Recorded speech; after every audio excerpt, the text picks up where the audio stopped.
Yesterday, a Polish court ruled that measures imposed by the European Court of Justice against the country's controversial judicial reforms are unconstitutional.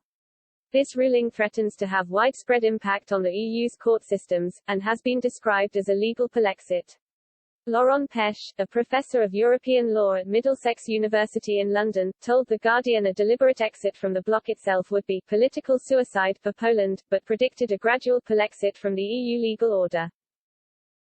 Rulings favoring the primacy of Polish law over EU law should prompt the bloc to immediately request daily financial sanctions, and suspension of EU funding, he added.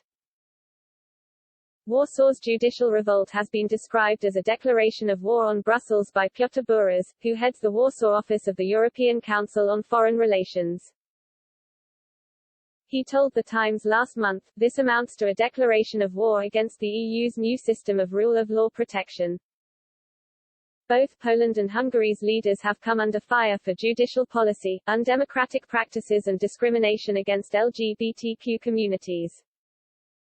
Last month, it was reported Brussels is preparing legal action against Poland after towns and provinces across the country declared themselves free of LGBTQ ideology, to prevent pride parades and other events from going ahead.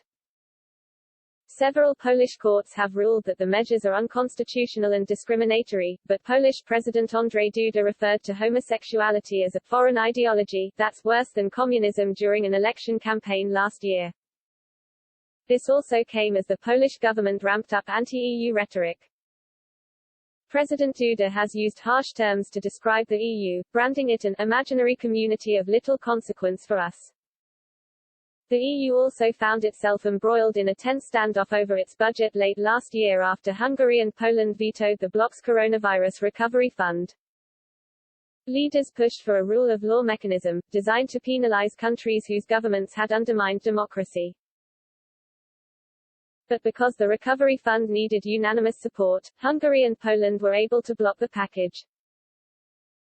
After days of intense negotiations, a compromise was eventually reached, meaning the stimulus funding was eventually freed. With a number of disputes casting doubt over Poland and Hungary's place in the bloc, experts have differing views on the two countries' futures.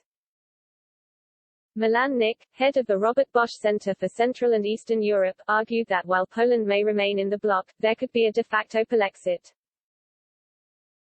He told DW, while leaving is out of the question, it is more realistic that the EU core would move forward without Poland and Hungary. But Alexander Lasik, chief economist at the Civil Development Forum in Warsaw, argued that Poland will remain in the EU, and added that no one is seriously talking about Polexit. One thing that may prevent Poland from challenging Brussels is its people. Opinion polling in the country has shown 80% in support of EU membership. The Polish economy is also dependent on the bloc. In 2018, almost 80% of exports went to the EU and 58% of Polish imports came from the EU's internal market. EU funds and participation in the single market has benefited Poles and increased their wealth. Income per capita increased from 45% of the EU's average in 2004 to 70% in 2017, according to Eurostat.